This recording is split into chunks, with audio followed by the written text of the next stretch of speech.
Businessman Opinion. Mitra bisnis, pemerintah akan mewajibkan iuran tapera atau tabungan perumahan rakyat untuk pegawai swasta mulai 2027 mendatang layaknya seperti BPJS Tenaga Kerja. Tabungan perumahan rakyat itu sejatinya adalah dana gotong royong yang nantinya bisa digunakan bagi pekerja yang ingin membeli rumah. Iurannya adalah sebesar 3% dari gaji bulanan. 2,5% dibayarkan pekerja atau potong gaji, dan 0,5% dibayarkan perusahaan. Nah, apa komentar Anda?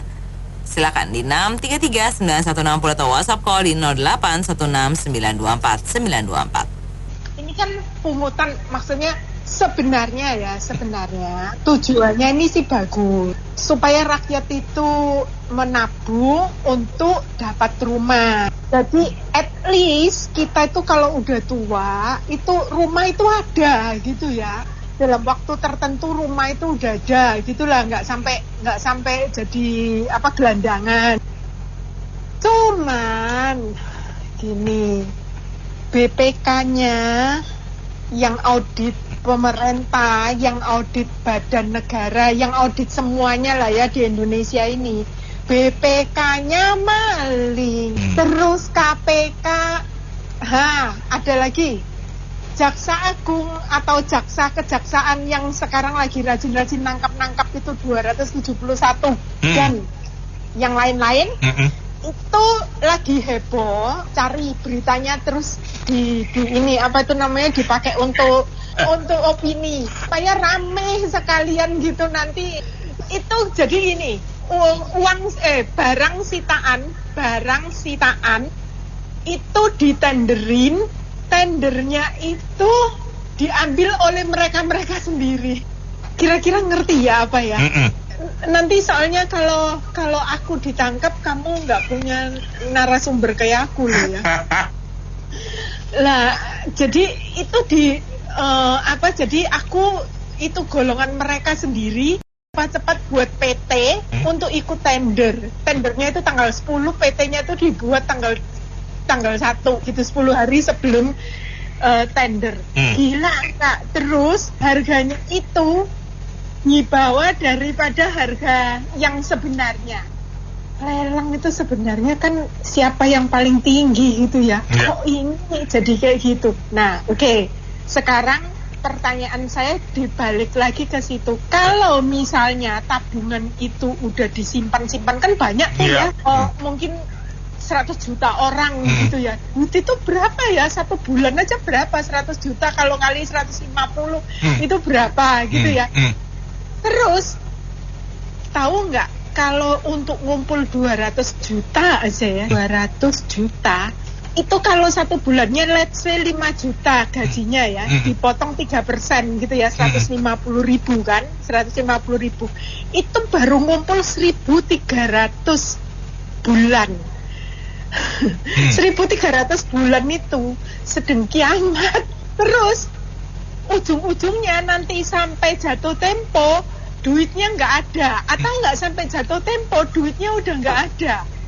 Kayak itu asuransi Jiwasraya, asuransi bola apa itu.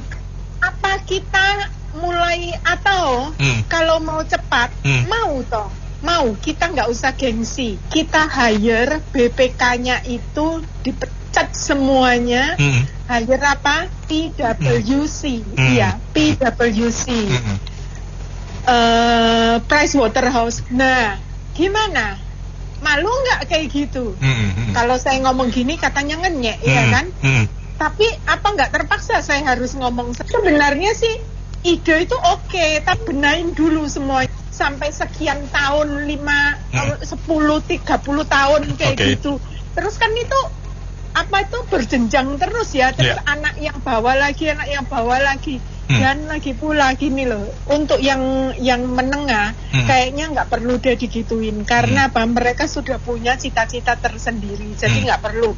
Itu untuk orang-orang yang memang benar-benar butuh dibantu, seharusnya disubsidi sebagian kayak gitu lah kira-kira. Makasih. Kalau Kalau di Kuching ya saya tahu, Kuching Sarawak Malaysia itu tanah pemerintah semua dikasih saya pakai. Tidak ada hak milik. Di Indonesia ya saya tahu. Ya kan tahu saya berubah dulu bang begitu. Indonesia saya kata Jabotabek kan banyak tanah kosong kan, nggak dipakai kan. Mau swasta ke pemerintah ke daerah kumuh kan. Nah, kalau pemerintah punya jiwa yang bagus baik rakyat bisa hidup sejahtera, itu tanah-tanah diambil, bangun. Itu kan ada kan negara Pancasila kan, sudah tanda rakyat bagi seluruh Indonesia kan. Nah, dibangun, itu tidak termasuk ya, pegawai swasta, siapapun boleh, saya nggak memiliki. Nah, itu baru benar, pemerintah kasih. Jadi nggak usah harus gimana wajib itu sekian. Contoh seumpama saya seorang swasta, saya kan ngontrak kos, ya nggak?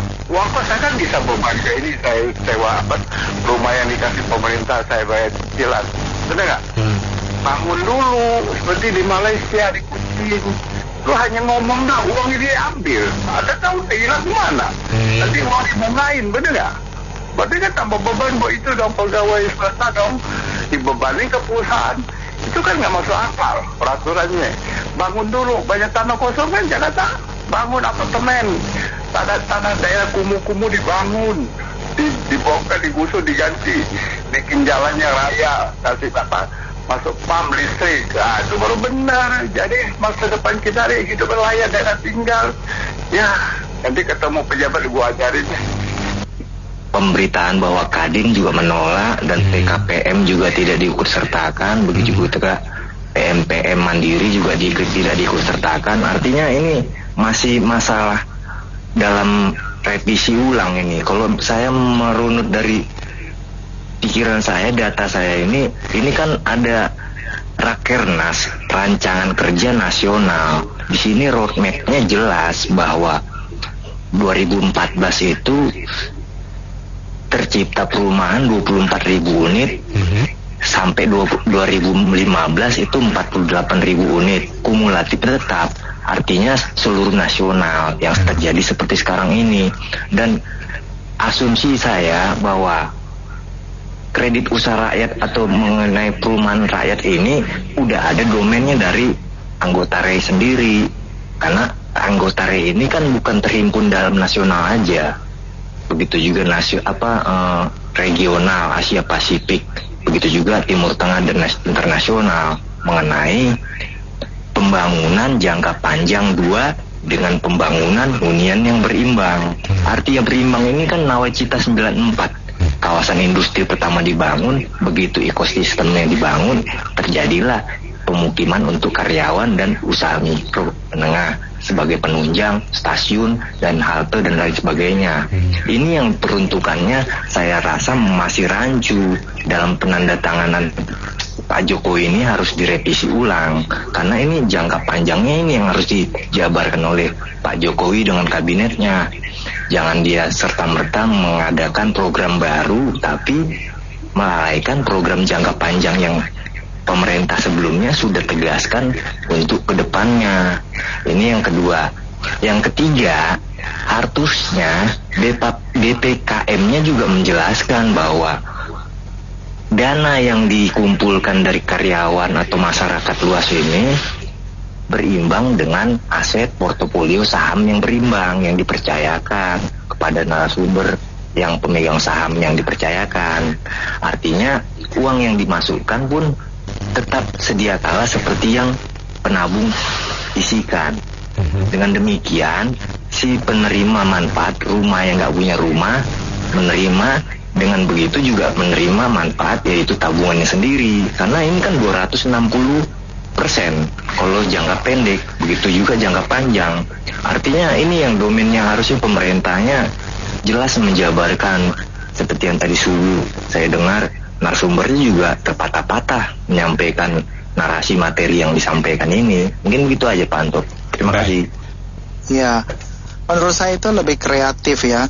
Jadi menurut saya pemerintah itu kali ini harus berisi kabinet orang-orang yang lebih kreatif.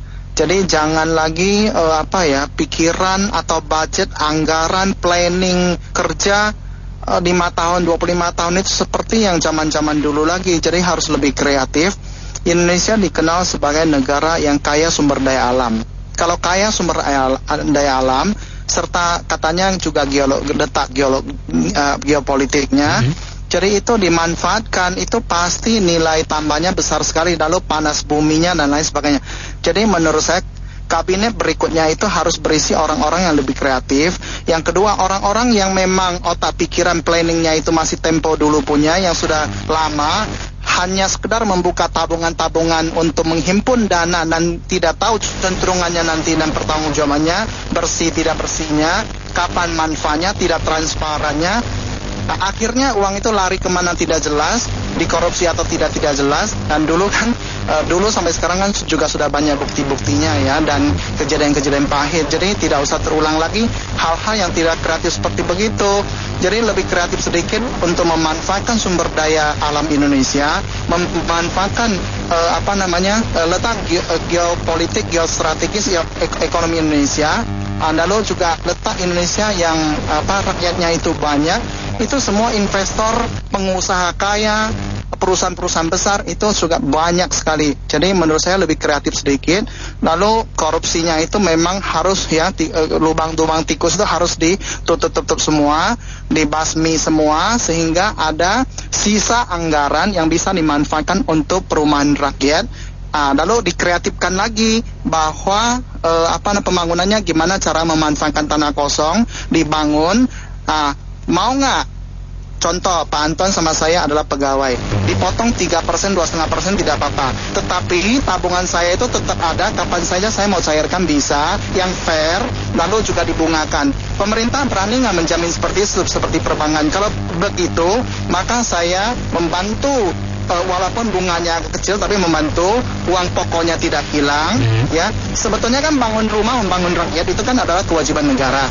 Tapi karena negara itu tidak mampu, sehingga dia butuh dana-dana dari warga masyarakat yang bekerja. Oleh karena itu dia harus memberikan umpan balik dong.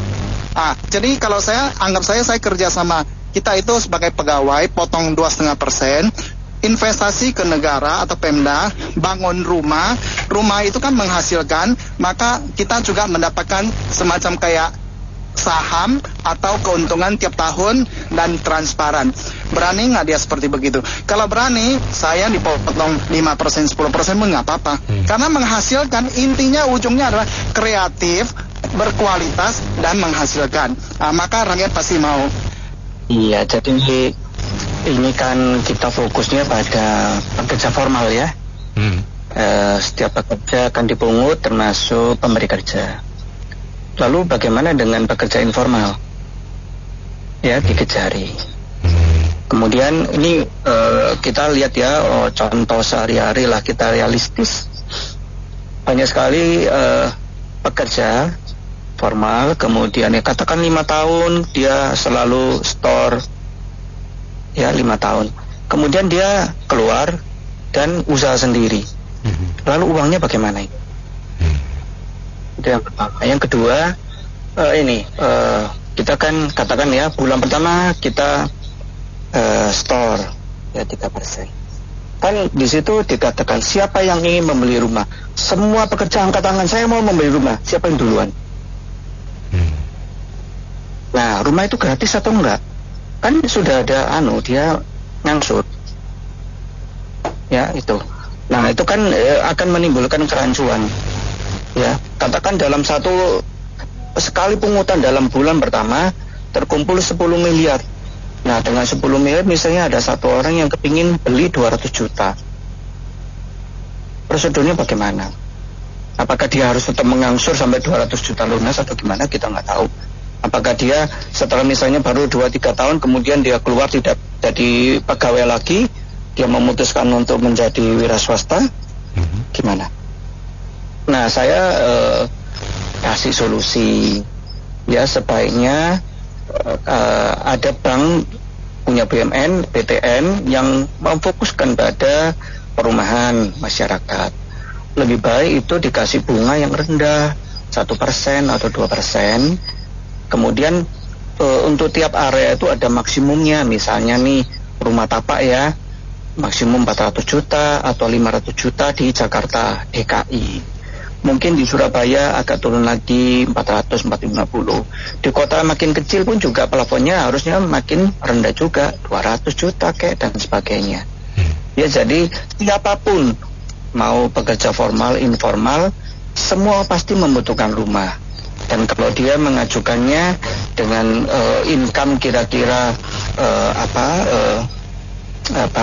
upah minimum UMR, atau memang dia informal tapi penghasilannya itu rata-rata setingkat UMR, itu bisa mengajukan. Ya, jadi semua masyarakat pasti butuh rumah, bukan cuma pekerja formal. Ya, itu saran saya. Ini saya juga mau bertanya sedikit. Ini sebenarnya itu range potongan 3% itu dari pegawai formal yang bergaji berapa juta ya per bulan? Terus selama berapa tahun dia akan dipotong? Pegawai swasta itu kan banyak dia ragamnya kan. Ada yang mungkin dia sudah lama bekerja kemudian dapat tunjangan lebih. Apakah dari range berapa juta dia dipotong gajinya per bulan itu golongannya? Terus sampai berapa tahun dia akan dipotong 3% terus? Nah, kalau sekarang saja dia sudah untuk yang range 5 juta aja UMR-nya itu dia sudah menanggung banyak hutang, apakah nanti setelah dipotong 3% itu dijamin dia tidak akan berhutang kemana-mana lagi gitu ya? Nah, ini sih sebenarnya ini juga lucu sih. Tadi saya ada pertanyaan yang ada komentar tadi sore. Ini sebenarnya komentarnya juga cukup berisik sih. Dia bilang kenapa peraturan ini keluarnya setelah pemilu katanya. Itu bisa juga tuh. Kalau ini keluar sebelum pemilu, saya jamin even saya yang golput pun saya akan pilih 1 atau 3 udah pasti. Karena ini hal yang kayak begini ini yang nggak bener menurut saya. Ini udah rampok yang diresmikan. Jadi rampok tapi resmi gitu lah. Jadi menurut saya program ini sedikit terlalu banyak omong kosongnya menurut saya tuh. Jadi menghimpun uang rakyat dipaksakan, diwajibkan. Kita bukan negara komunis, kita nggak mungkin tabungan dipaksakan gitu. Kalau negara komunis kita.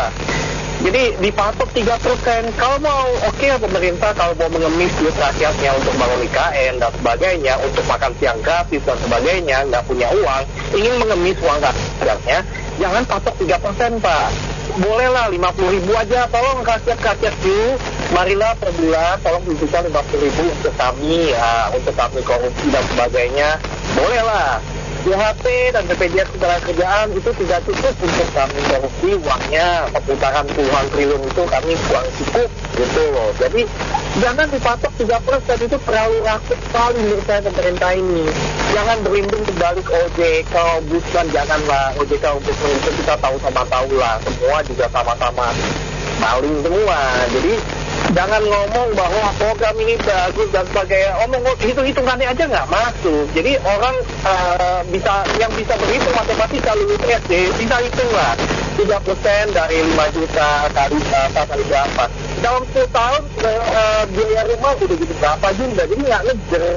Jangan bilang itu tabungan Pak, nanti ada investasi, ada hasil pertumbuhan dan sebagainya, omong kosong lah. Kita tahu nggak, jam prospek saja itu hasilnya berapa sih? Nggak ada. Jangan bilang bahwa ini di atas rata-rata suku bunga bank. Ngomong di depan bisa apa, oke, tapi pelaksana nanti ke belakang, mohon maaf ya, ke Indonesia kami tidak terhitung, ini salah dan sebagainya. Jadi janganlah, saya pikir ini tolong dihentikan. Rejim ini tolong jangan berlaku seperti di Rampok ini.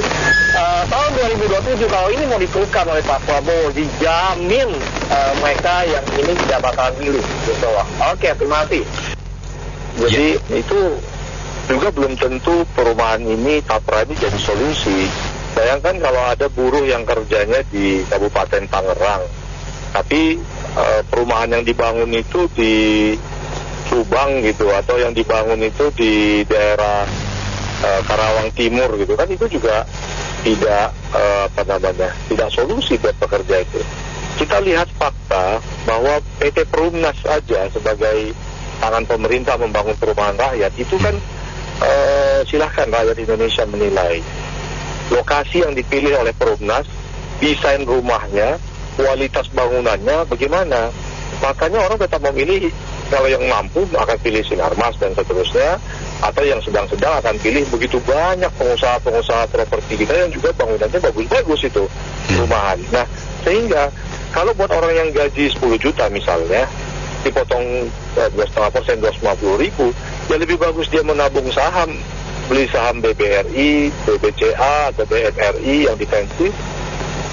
Maka dengan menabung saham itu ada kemungkinan besar karena kinerja perusahaan-perusahaan ini bagus, setelah 5 tahun uangnya akan jauh lebih tumbuh daripada ditabung di tapera yang juga belum tentu hasilnya. Ingat, 6 tahun yang lalu Indonesia membentuk sebuah lembaga namanya Indonesia Sovereign Wealth Fund, kalau nggak salah Indonesia Investment Authority atau apa namanya, yang sampai sekarang pun kinerjanya kita nggak pernah tahu, itu tidak pernah dipublikasi di masyarakat, nggak di sosial media atau di mana.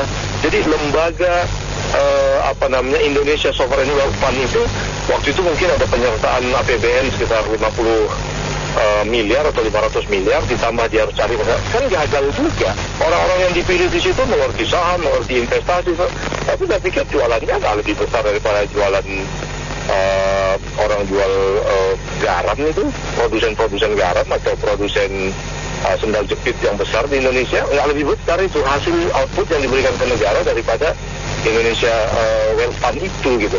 Artinya biarkan masyarakat itu memilih sendiri investasi apa yang dia ingin lakukan, tabungannya apakah di saham, apakah di deposito atau tabungan biasa, untuk mencari rumahnya sendiri dengan seleranya sendiri.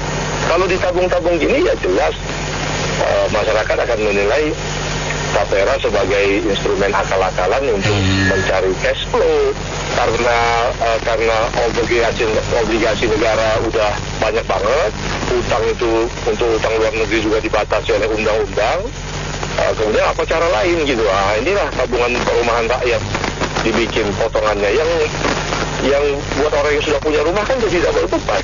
Kalau dibilang ini untuk saling membantu, ingat loh, ketika Sri Mulyani menggunakan head rate approach ketika mengumumkan kenaikan harga minyak, bahwa si miskin terinjek-injek oleh si kaya karena subsidi yang salah.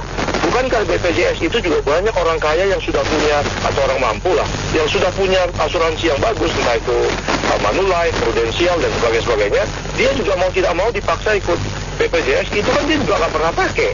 Itu kan dia juga udah bantu. Jadi Indonesia ini udah saling bantu sebenarnya. Kenapa semua permasalahan sosial itu atau keuangan disuruh rakyat sama rakyat yang saling bantu? Pemerintahnya sendiri di mana fungsinya? Fungsinya beli pesawat, beli kapal triliunan, beli senjata sampai triliunan yang kita pun belum tentu gunakan untuk jangka pendek, katakanlah begitu. Sehingga yang harus dilakukan pemerintah mengerem syahwat nafsunya dalam pembelanjaan. Coba lihat pembelanjaan kementerian dan lembaga, bisa nggak di-cut lagi tuh? Bayangkan untuk kasus-kasus Kementerian Pertanian itu bisa menyogok oknum BPKP 42 miliar, itu dari anggaran mana resource-nya itu? Berarti ada di kementerian lembaga itu mata anggaran yang akal-akalan untuk merisek 200 miliar atau 400 miliar untuk dana taktis serbaguna gitu loh, dana warawiri gitu, sehingga bisa dia mengeluarkan 42 miliar untuk menyogok oknum BPKP. Kan nggak mungkin uang dari titipan mamanya kan, untuk ini kasih ke waktu pemeriksaan BPKP supaya dapat WTP, kamu kasih aja uang 42 miliar, itu pasti uang APBN. Tapi di mata anggaran mana itu diseludupkan untuk jaga-jaga seperti itu? Nah, coba kementerian lembaga ini dulu cek ulang, supaya jangan ada pembebanan 3% tapera ini lagi. Terima kasih. Saya sependapat ya, pribadi sependapat dengan beberapa narasumber yang lain, bahwa mau tapera, mau jenis tabungan-tabungan yang pakai peraturan untuk disahkan dan dipaksa, itu tidak benar. Jadi Indonesia itu dikenal sebagai negara yang kaya sumber daya alamnya. Dengan kekayaan sumber alam itu, baik pajak, non pajak maupun penyertaan, apakah tidak bisa lebih kreatif untuk menghasilkan pendapatan bagi APBN, APBD, dan untuk kesejahteraan rakyat, sehingga harus memetik dengan cara seperti itu. Bahasa kasarnya itu adalah memaksakan kehendak dari para pekerja. Apakah bukan akhir-akhir ini sudah terlalu banyak PPN naik 10 ke 11 ke 12, Terus beberapa 1-2 bulan lalu itu tiket pesawat mau ditambahin berapa ribu untuk semacam dana abadi untuk pengembangan pariwisata. Terus pajak-pajak lain juga naik, BBM dan lain. Maksud saya itu memang pemerintah itu, terus yang paling penting adalah tadi Bapak ngomong itu, lembaga kementerian itu, apakah dana-dana anggaran yang mereka keluarkan itu tetap tepat sasaran dan berkualitas pembangunan dan belanja negaranya. Yang berikutnya adalah korupsi itu apakah bisa dibabat habis, dana dikembalikan kepada negara, dirampas habis koruptor-koruptor itu. Undang-undang pemiskinan dan perampasan itu segera disahkan. Berikutnya lagi, lebih kreatif sedikit, kita kembali lagi akhirnya mengingat yang dulu Pak Basuki Cahayapurnama ngomong itu, emangnya itu uangnya nenek lo. Jadi rakyat sangat marah dengan hal-hal seperti begini, yang negara itu bukannya memberikan kesejahteraan kepada ini dengan cara yang lebih kreatif mengelola negara, tapi dengan menentukan peraturan seperti ini. Bahkan BPJS sendiri itu daripada pekerja sudah sedemikian banyak 9,5% ditambah sama 4,5%, totalnya hampir 15% itu distorkan ke BPJS. Tadinya ya Pak, tadinya para pekerja jarang menggunakannya. Memang akhirnya kebantu kepada orang-orang yang tidak mampu. Di hari ini kita pergi ke setiap rumah sakit umum, puskesmas, itu satu hari antri 200-300 orang, itu kebantu dan gratis semua, itu sudah kebantu. Jadi kita itu berharap negara, mengelola negara ini lebih bijaksana, lebih adil dan makmur, lebih kreatif, tidak usah pakai cara-cara zaman dulu seperti jam sostek. Terima kasih. Ini juga memberatkan rakyat ya. Padahal selama ini sih sebenarnya udah bagus ya. Kita bisa contoh pas zaman Gubernur Ahok di Jakarta, bagi yang ekonomi lemah kan bisa sewa rusunawa ya dengan harga cuma berapa ratus ribu gitu sebulannya. Nah, untuk yang ekonomi agak membaik ya bisa membeli rumah subsidi dari pemerintah. Nah, itu pemerintah juga di IKN kan bisa membangun banyak gedung-gedung atau apa, itu kan bisa dipakai juga buat rakyat gitu. Saya pikir ini Presiden Jokowi itu jangan mengambil kebijakan yang strategis seperti ini, karena dikit lagi sih dia usai. Jadi strategi-strategi yang sekarang ini jangan diambil modelnya seperti UKT. UKT kemarin dibatalkan, akhirnya nanti akan dilanjutkan ke presiden yang baru. Itu kan nggak beres ini begini caranya. Ini kan kebijakan strategis. Lagi pula juga nggak bakalan cukup uang dari tapera itu, karena 3%. Perumahan berapa juta udah naik terus. Jadi teori Malthus mengatakan dari tudung dan tikurnya tidak cukup, nggak sesuai. Jadi ini sama juga gimana ini, dan juga Asabri, semua itu dikorupsi, berapa triliun korupsi Asabri. Semua itu rakyat yang menanggung beban, karena duit Asabri itu duit rakyat. Itu asuransi ABRI lah itu. Sekarang nggak jelas. Jadi beban aja buat rakyat itu. Terima kasih. Nah, kasus Asabri aja tuh kan juga nggak selesai ya, dikorupsi uangnya banyak tuh ya. Yang pikirannya kan buat masa depan malah duitnya dikorupsi. Jadi rakyat di Indonesia itu gini Bu ya, bingung ya. Walaupun tujuannya Pak Jokowi misalnya tujuannya baik ya, tapi kalau lihat kasus-kasus kayak Asabri, Jiwasraya juga, mereka juga jadi was-was Bu ya. Ini kasus korupsi ini diberesin dulu lah. Kalau memang kasus korupsi nggak beres-beres, mendingan itu kalau bisa sih KPA-nya dibatalin dulu Bu ya. Itu satu. Terus yang kedua, sekarang tuh kan biaya hidup tuh makin mahal. Sembako apa-apa mahal Bu ya. Kalau yang ekonominya pas-pasan sih, mereka nggak mikirin dulu perumahan Bu ya. Mereka bisa indekos atau tinggal sama mertua atau orang tua, daripada biaya hidup saya ini susah Bu ya. Kalau dipotong lagi udah BPH tinggi, udah gitu kena potongan BPJS juga, kena potongan KPA lagi, apa nggak lebih pusing gitu Bu ya. Alangkah bijaksananya Bu ya, kalau bisa dikaji ulang. Tunggu sampai ekonomi bagus ya. Udah gitu juga kalau yang misalnya punya kredit rumah Bu ya, selain KPA, misalnya dia lagi kredit apartemen apa ya rumah tempat lain lah gitu ya, KPA gitu ya. Itu apa harus ikut KPA juga kan? Kasihan double kayak dulu BPJS Bu ya. Yang udah punya asuransi swasta, kalau menurut saya kurang bijaksana ya kalau mesti ikut BPJS dipaksakan gitu ya. Ya kan tiap orang bebas mau milih apa aja gitu Bu ya. Jadi kalau menurut saya selain kasus korupsi diberesin dulu, Asabi sama Jiwasraya itu juga kalau bisa lihat ekonomi yang bagus dulu. Terus yang ketiga jangan dipaksakan Bu ya sistemnya ya. Kalau yang udah punya KPA atau KPA udahlah nggak usah dipaksakan ikut KPA Bu. Jadi nggak bebannya nggak double gitu Bu. Itu aja Bu, makasih. Alhamdulillah, betul itu. Tadi Bapak 12 itu betul itu. Tikus-tikusnya diracunin dulu lah. Ya, karena ya kembali lagi saya bilang tadi katanya dana gotong royong. Waduh, dana gotong royong. Gotong royong buat siapa? Buat dia. Nanti bunganya bagaimana? Ibaratnya kan mendapatkan uang rakyat itu. Kalau lebih jelasnya kasih aja wajib tabungan perumahan nih. Pribadi kasih buku tabungan atau nama apa. Jelas. Jangan suatu instansi yang mengelolanya. Kalau mengelola ini banyak ya, itu lagi kembali lagi lahan lagi buat para tikus-tikus ini bergerak. Kembali lagi, rakyat lagi, nanti kalau kenapa-napa ya kan, makanya kita ini bingung sekarang ini, semuanya mereka jadikan uang ini, panik ini mereka ini, panik. Kalau panik ini, apalagi mau finishing ini lebih baik diem duduk manis aja lah, gaji tetap IKN masih menanggung mereka kok, ya kan. Lihat kita IKN nanti nggak tahu kita siapa yang menempati, jangan-jangan asing-asing pada ngumpul di sana, orang lokalnya nggak mampu beli di sana. Kalau itu memang Indonesia mau pindah ibu kotanya, ya mudah-mudahan presiden nanti ke depan ini berpikir ulang untuk IKN inilah.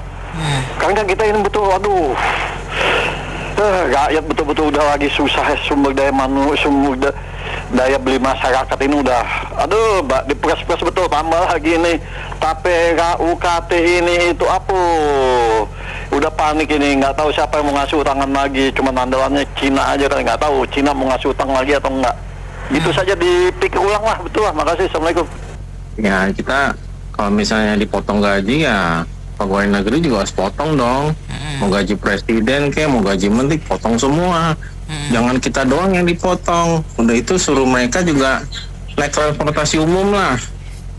Ya kan, mereka harus dikasih contoh juga. Jadi kalau nggak mau kasih subsidi bensin ya mereka juga harus kasih contoh. Jadi mereka suruh kita itu harus dipotong ini itu, harus naik transportasi umum, harus bayar biaya kuliah naik. Ya mereka juga harus dibebani juga lah. Masa kita semua yang harus bebanin mereka gaji mereka gitu kan? Nah, menurut saya kayaknya bapak-bapak tadi itu semua udah lengkap lah ya. Kita nggak melihat apa kalau misalnya dipaksakan kayak gini ya saya takutnya rakyatnya marah gitu. Oke, makasih. Iya, kalau saya sih terus terang saya tidak setuju ya. Jadi itu kan membebani masyarakat, terutama kalau pekerja itu kan semuanya bisa dibilang kalangan menengah. Ditambahkannya beban seperti ini dengan dalih bahwa nanti bisa dipergunakan untuk beli rumah, tapi kalau yang nggak mau beli rumah bagaimana gitu kan? Jadi dananya ini untuk apa, dan kan cukup besar ya, dan masing-masing namanya kalau karyawan itu gaji itu kita sudah ada apa ya, kita bagi untuk budgeting bulanan, sekian untuk pendidikan anak, sekian untuk kebutuhan hidup, untuk transport, untuk apa. Jadi ini sesuatu yang menurut saya semestinya dikaji ulang, karena ini akan menjadi beban yang cukup besar gitu. Saya melihatnya ini memang perlu ya. Cuman ini kan sebetulnya kebutuhan buat rakyat. Seperti program-program yang lain, ini tidak ada sosialisasi gitu loh. Jadi kayaknya kayak kagetan dan langsung dilaksanakan gitu. Nah, yang jadi permasalahan itu kan kalau saya melihatnya dari kebutuhan untuk pemenuhan kebutuhan rumah. Kalau soal pengumpulan data, dana gotong royong, ya kita percaya aja lah. Kayak BPJS, naik haji, ya begitu ya, dananya diinvestasi, gitu loh. Cuma kan yang kita selama ini dipertontonkan adalah ketika dana terkumpul, terjadi penyimpangan oleh oknum. Gitu loh, misalnya asuransi aja lah yang udah kejadian, beberapa asuransi dari BUMN begitu kan juga bermasalah gitu loh ya. Nah, sekarang kita bicarakan aja persoalannya ini adalah kita harus tanya, ini kan sebelumnya kita punya yang namanya Perumnas. Fungsi daripada Perumnas itu adalah pemenuhan keperluan rumah untuk rakyat. Ditambah lagi udah punya BTN gitu loh. Saya setuju dengan penelpon Bapak tadi, ini adalah masalah soal daya beli begitu loh. Ya, ini daya beli lagi tidak ada. Terus kedua, saya juga melihat ini salah satunya di bawah kementeriannya Pak Basuki, PUPR. Pak Basuki kelihatan juga nggak siap. Salah satu pertanyaan yang ditanya, Pak, bagaimana untuk orang yang sudah punya rumah atau sedang menyicil KPR? Nah, beliau tidak bisa mengomentari hal seperti ini. Jadi terlihat bahwa program ini terburu-buru dipaksakan gitu ya. Nanti bisa dengan alasan gitu, kalau nggak dimulai sekarang kapan lagi? Saya sih setuju aja. Cuma masalahnya dalam hal ini, keterburu-buruan kayak begini, kayak tidak memperlihatkan pemerintah sebagai regulator yang kredibel begitu. Jadi sekali lagi setiap meluncurkan, apalagi menyangkut hajat hidup orang banyak, dana orang banyak, itu dipikirkan lebih matang dan disosialisasikan lebih baik lagi. Terima kasih. Oke. Iya, jadi menurut saya masalah sosialisasi aja lah. Kalau kontennya untuk swasta, ya memang penjelasannya bagi yang punya rumah itu bagaimana. Nah, menurut saya, ini kan tiap perusahaan ini kan ada CSR. Ya, CSR itu apakah bisa dipakai untuk DP rumah atau bagaimana? Atau mungkin beberapa perusahaan swasta sudah menjalankan. Menurut saya seperti itu. Karena mungkin program pemenuhan rumah ini kan sudah berjalan lama. Ada Perumnas, ada Taperum, segala macam lah ya. Khusus wabil khusus swasta bagi saya, apakah ada regulasi dari CSR itu untuk DP rumah atau akadnya seperti apa? Biar pemenuhan kesejahteraan ini terus berlanjut, menurut saya begitu. Tentu sekarang ini menuai pro kontra. Buat teman-teman karyawan atau asosiasi buruh yang keberatan, saya pikir salah satu cara yang konstitusional adalah membawa keputusan presiden ini ke PT UN ya. Diajukan saja ke Petun untuk digugat, kemudian dilihat bagaimana keputusan Petun atas kebijakan ini. Karena memang dalam rangka pemerintah mencari ruang fiskal untuk membiayai kewajibannya, kewajiban sosial seperti BPJS atau perumahan atau dan sebagainya, memang harus dilihat tingkat keadilannya dalam hal rumah ini. Itu kan sesuatu yang tidak bisa dipaksakan juga.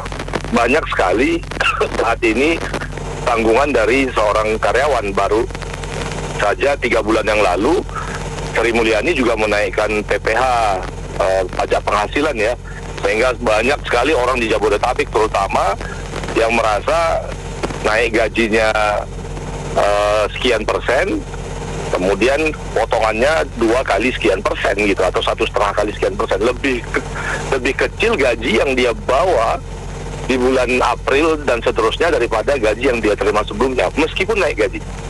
Karena begitu agresifnya PPh dengan konsep itu ya, tertimbang rata-rata. Sekarang mau dibebankan lagi dengan tapera gitu, dipotong sana potong sini. Sementara udah ada yang punya rumah, ada yang sedang ngontrak rumah, ada yang prioritasnya mungkin untuk biaya sekolah anak, untuk berobat sakit dan sebagainya. Oleh karena itu ada baiknya memang dibawa ke ranah pengadilan. Terima kasih. Ya, silakan. Ya, ini pemerintah ini, kita ini semakin jauh dari tujuan bernegara ya. Kita lihat ini tujuannya, teorinya sih bagus ya. Tapi kita lihat ada Asabri, ada Jiwasraya, segala macam. Itu dijamin. Itu saya rasa ya, ini rakyat ini tujuannya bagus, tapi koruptor itu dihukum apa? Nggak ada hukumannya, kecil sekali. Itu nggak adilnya di situ. Ini pemupukan dana, nanti juga lama-lama terjadi lagi kok kasus korupsi itu. Di tengah himpitan kesulitan ekonomi ya, semua harga naik PPN jadi 12, ini tambah lagi 3% potongan. Apindo sudah tidak setuju tuh. Apindo total yang harus dibebankan ke perusahaan itu hampir 19,7 berapa gitu ya persen dari gaji. Perusahaan itu berjuang untuk hidup, untuk tetap bisa memberi pekerjaan. Tapi pemerintah seenaknya bikin begini.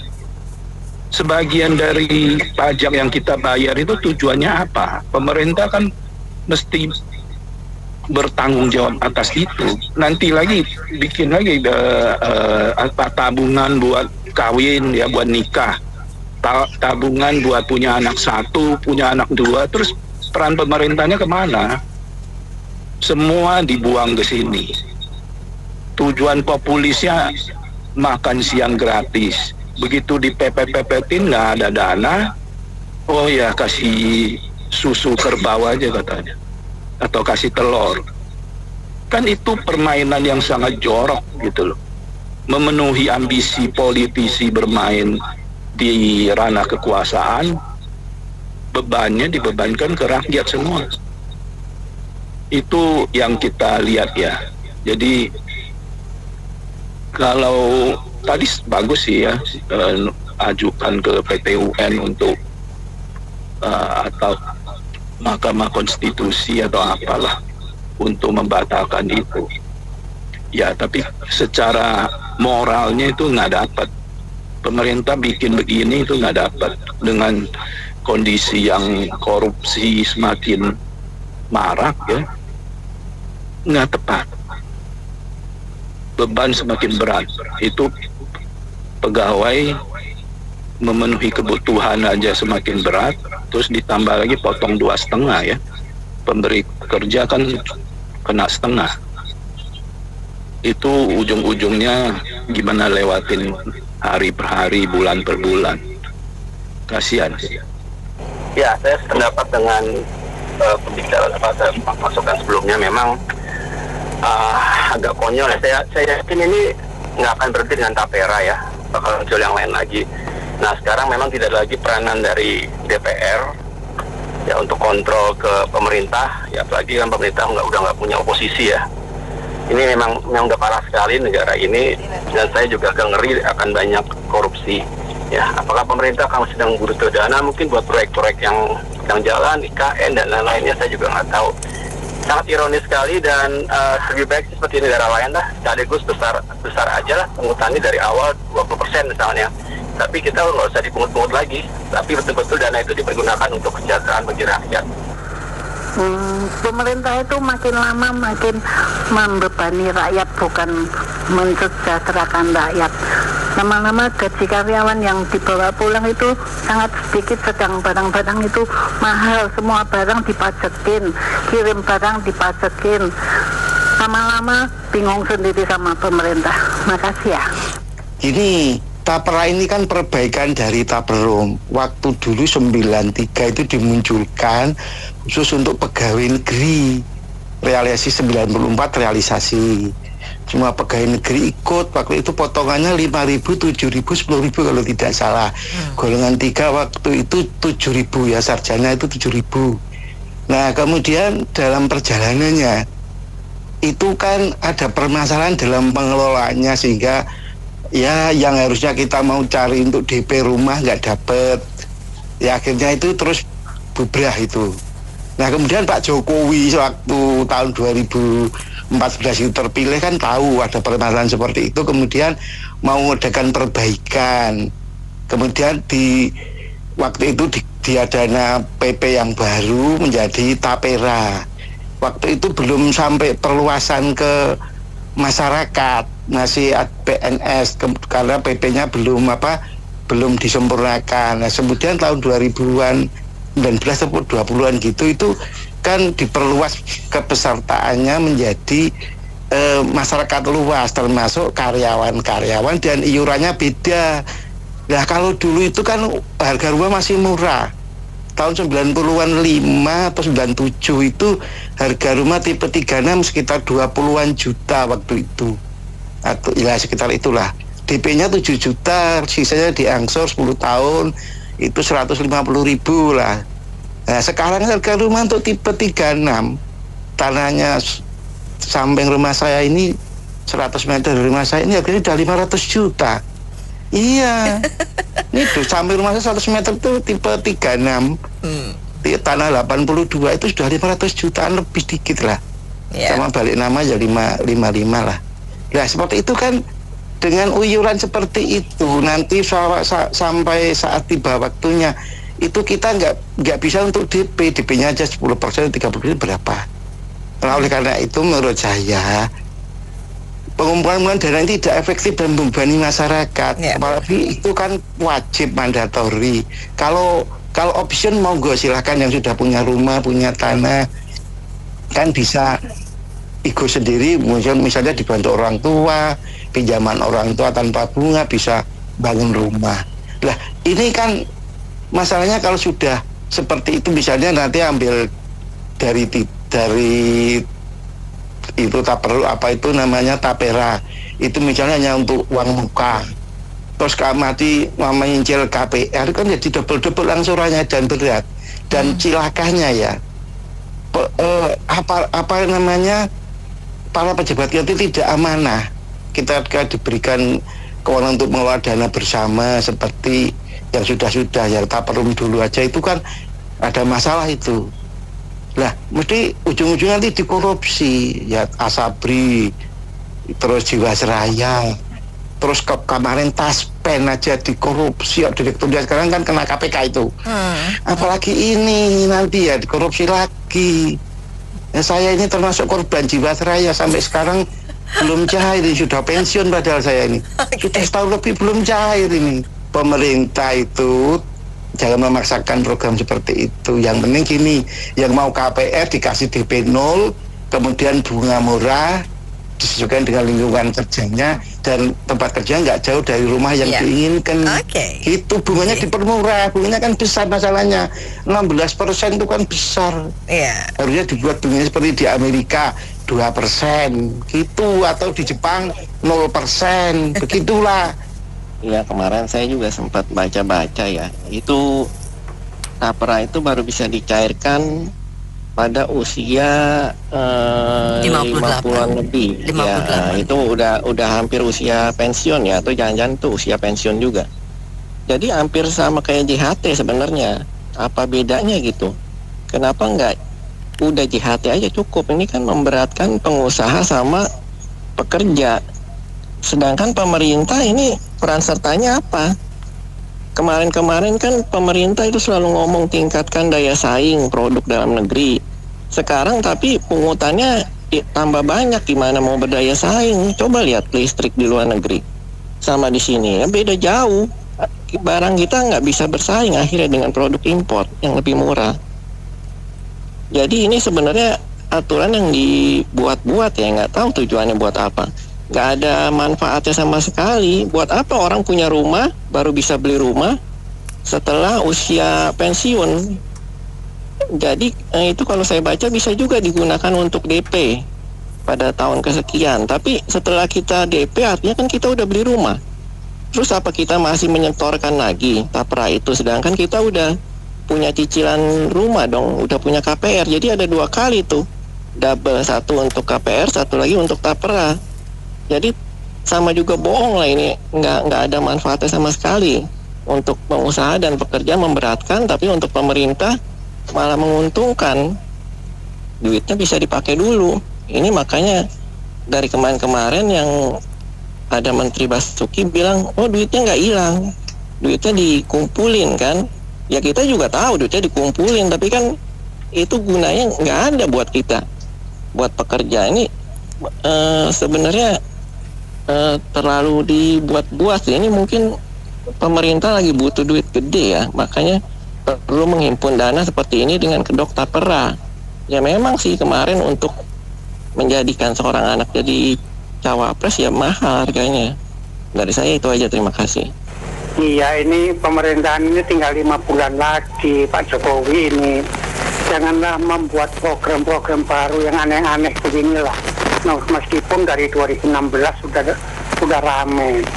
Dan saya dengar Ibu Sinta, Kamandani ya, Kamandani itu sudah menolak dari 2016. Sekarang dikeluarkan lagi. Cobalah Pak Jokowi itu konsentrasi, fokus ke IKN sana. Itu lebih visioner. Itu nanti kan dia kan yang memprogramkan ini, yang membuat gagasan ini. Bertanggung jawablah, dekati masyarakat di sana. Secara budaya, kearifan lokal di sana, ajak itu si Gibran, si Kaisang. Bagaimana karakteristik masyarakat di sana, itu lebih progresif menurut saya. Kalau bicara tentang perumahan, di tempat saya tinggal yang sekarang saya ngomel ini, Mbak Nina, itu awal Perumnas awal-awal, sekitar tahun 78 lah. Tipe 21 di tempat saya tinggal ini, luas tanahnya itu 90, Mbak Nena. Angsurannya tahu nggak berapa waktu itu? 9.000. Itu pun yang 20 tahun disusutkan menjadi, ada yang menjadi 15 tahun. Yang saya beli waktu itu di Depok sini itu, saya lihat angsurannya itu 11.000. Tahun 78-an itu kira-kira. Tapi saya tinggal di Depok sudah 91, jadi udah 30 tahun lebih saya di sini. Itu masih 11.000. Saya waktu itu lihat, wah ini kan rumah nemu ini. Saya kan rumah yang tempat saya tinggal itu sudah diliquid lah. Anak saya yang kemudian mampu membelikan melalui KPR yang sekarang saya ngomel ini. Itu angsurannya sebulan itu antara 23 sampai 24 juta, 300 sekian lah gitu. Ditambah lagi internet segala macam, wah nggak tahu dah. Jadi saran saya udahlah, jangan bikin program aneh-aneh. Selesaikan saja program-program yang ada. Orang waktumu tinggal 5 bulan. Terutama sana tuh IKN itu, siapkan di sana itu infrastruktur kulturalnya, budayanya, kearifan lokal, dekati mereka, tampilkan kalau memang Anda seorang super gitu, dimotivasi di sana itu, diedukasi masyarakatnya, sehingga nanti pelan-pelan nanti kalau mereka maju, insya Allah Jakarta akan berkurang, sebagian pindah ke sono, begitu. Saya agak berbeda nih, saya out of the box istilahnya. Mari kita coba sudut pandang yang lain, yaitu berbaik sangka. Itu aja, berbaik sangka, niatnya untuk kebaikan, gitu aja. Karena nanti nek dikupas nanti panjang. Jadi saya menyarankan dilihat dari sudut pandang itu dibikin untuk sudut kebaikan. Karena apa? Pemerintah itu seperti orang tua. Nggak mungkin orang tua itu membuka semua manajemen sama anak-anaknya, itu nggak mungkin. Tapi niatnya kan untuk kebaikan. Udah gitu aja Mbak, makasih. Habis jalan untuk dana yang harus dikumpulkan untuk membangun IKN. Ya mau naikin pajak juga kayaknya dilema rakyatnya IKN ini. Ya itu perumahan rakyat itu kan harus jelas juga. Ya memang kemarin saya dengar berita Pak Jokowi itu juga memang sudah siap dengan apa yang resiko-resiko yang muncul dengan aturan ini. Ya pastilah dilema, cuman harusnya berpikir panjang lagi gitu. Ini skemanya gimana, lahannya bangun perumahan pun di mana, harusnya lebih jelas lagi pembahasannya. Jangan langsung ambil keputusan saja, uang rakyat apalagi pengusaha 0,5% juga dibebankan. Itu menurut saya selaku karyawan juga itu agak berat juga kalau nanti ke depannya itu bakal diwajibkan. Saya rasa itu aja, terima kasih.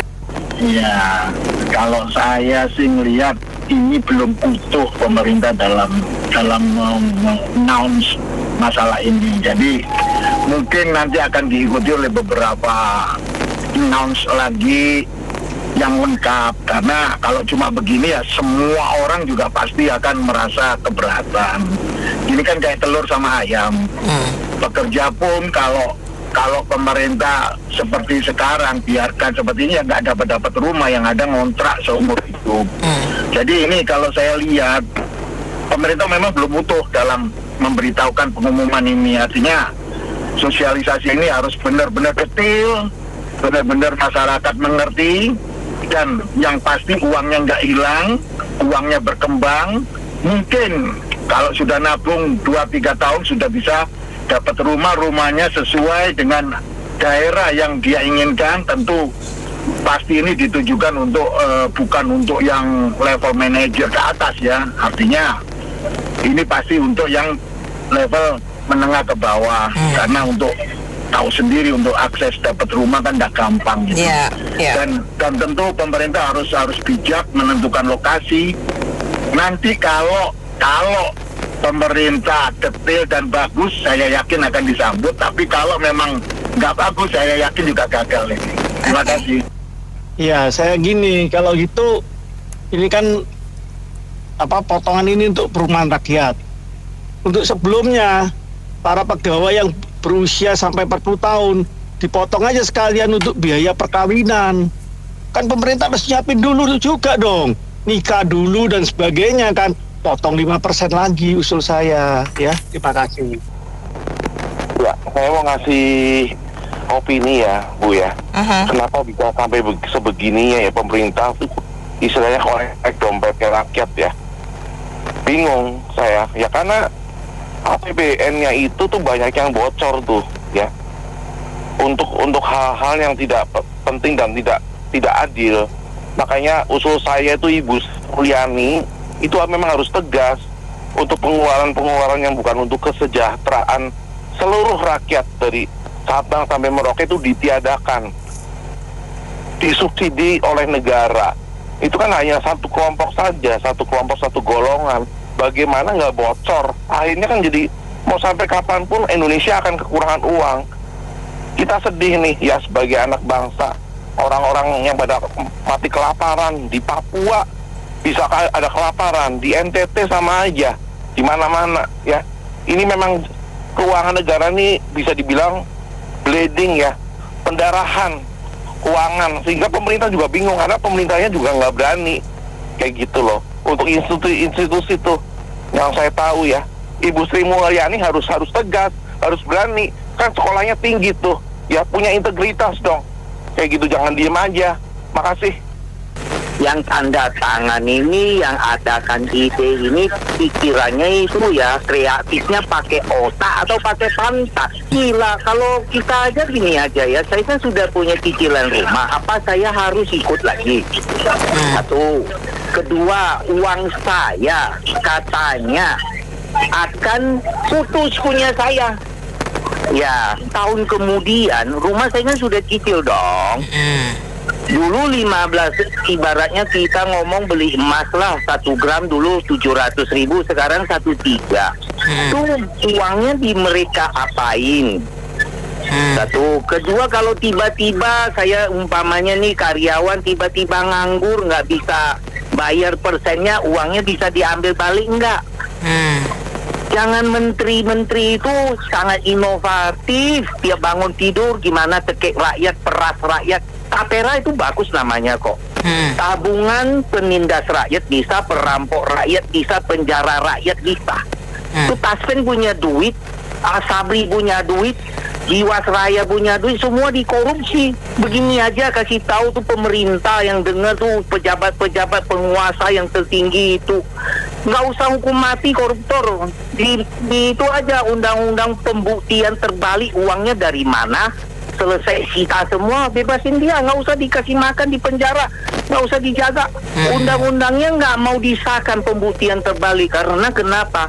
Karena yang korup itu pejabat penguasa, itu yang korup semua, makanya itu undang-undang nggak pernah terjadi. Rakyat aja tiap hari dikutak-atik. ini harus iuran, itu harus iuran, beli rumah bayar pajak, jual rumah bayar pajak, segala-gala macam.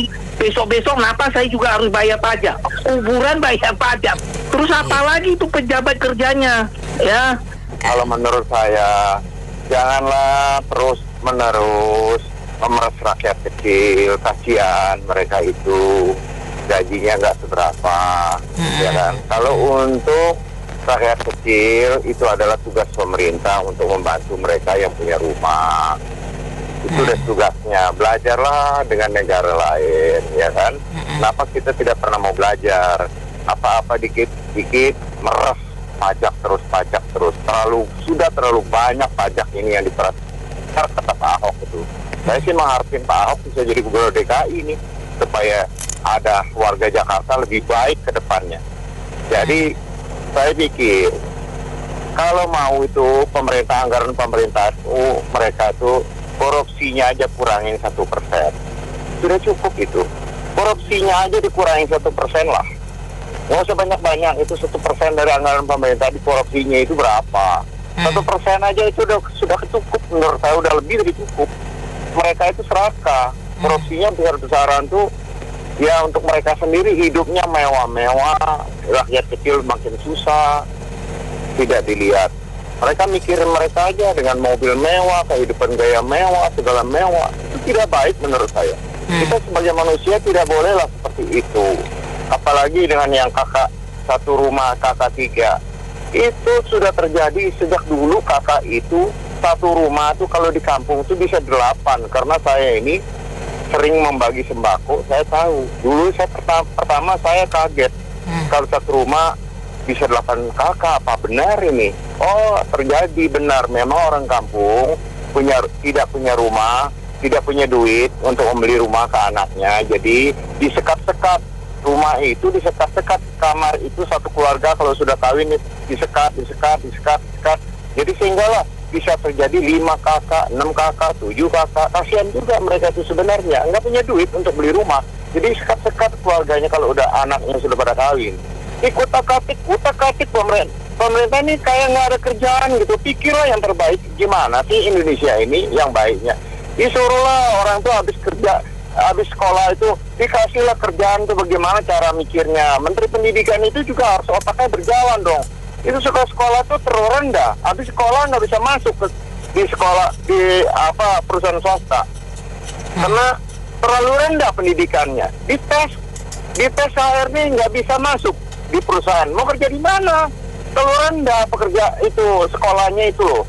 Harus ditingkatkan pendidikannya itu yang benar supaya mereka bisa kerja. Jangan jadi pengangguran, jadi gojek.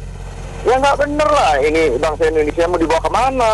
Kan saya janganlah seperti itu mentang-mentang sudah di atas memeras orang kecil. Tidak baik itu kalau hidup seperti begitu caranya memeras terus. Kami cukupkan sampai di sini dulu sesi Businessman Opening saya Anita Wijaya.